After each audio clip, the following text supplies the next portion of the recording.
Ang luxury car na nagpatunay sa garapalang korupsyon, magiging historical exhibit na raw ngayon. Matapos ang 2 bigong auction, may nakabili na sa kontrobersyal na Rolls-Royce ng mag-asawang Diskaya. Narito ang agenda report ni Andrea Salve.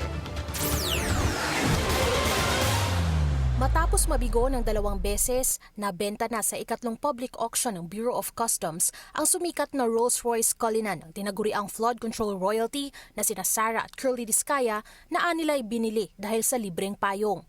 Pero sa 8 Diskaya cars na sumalang sa subasta ngayong araw, ito lang ang matagumpay na naibenta. Nag-iisa ang bidder para sa naturang ultra-luxury car, ang Igorot Stone Kingdom Incorporated, isang theme park sa Baguio na una nang na-put on hold ang permit dahil sa mga reklamo, na under review ulit ang permit to operate sa summer capital ng bansa.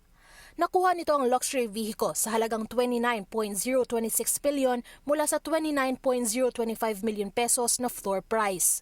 Our first purpose is to save it from eventual destruction if ever, and to preserve a piece of history nga that this car is historical kasi nga it opened the floodgates of the interest of the nation to this rampant corruption. Siguro i-display namin to make the people aware na yun nga, so no one's that gonna drive it anymore. corruption does not pay. 10 luxury cars ang sinubasta ng BOC ngayong araw. 8 rito ang pagmamay-ari ng mag-asawang Diskaya.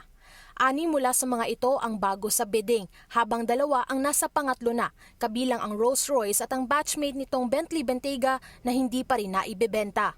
Kasama rin sa sinubasta ang kontrobersyal na mga Bugatti Chiron na kinumpiska noon pang 2024 at naiugnay sa iligal na operasyon ng Pogo. Wala ring interesadong bidders para sa mga ito. I guess we'll strongly consider yung other remedies, no? Baka we can consider direct sale, yung direct offers. For the 6 naman na hindi rin nabenta, this is the first time that they have been subjected to auction. So we will study if they will be part of the next auction para we can comply with the 2 failed bidding requirement to entertain direct offers. Ayon sa BOC, 3 bidders lang ang nag-qualify sa public auction mula sa 8. Pero sa 3 ito, isa lang ang dumalo. Wala kasing authorized representative para sa R33 Car Exchange Corporation at kay television host Wilfredo Willie Revillame. Padala sila ng feelers, no, that they wanted to catch up but we could not delay the proceedings kasi gusto nga natin very transparent tayo. We do not want people thinking that we are giving special attention or kumbaga parang extra attention to other people. So we had to stick with the timelines.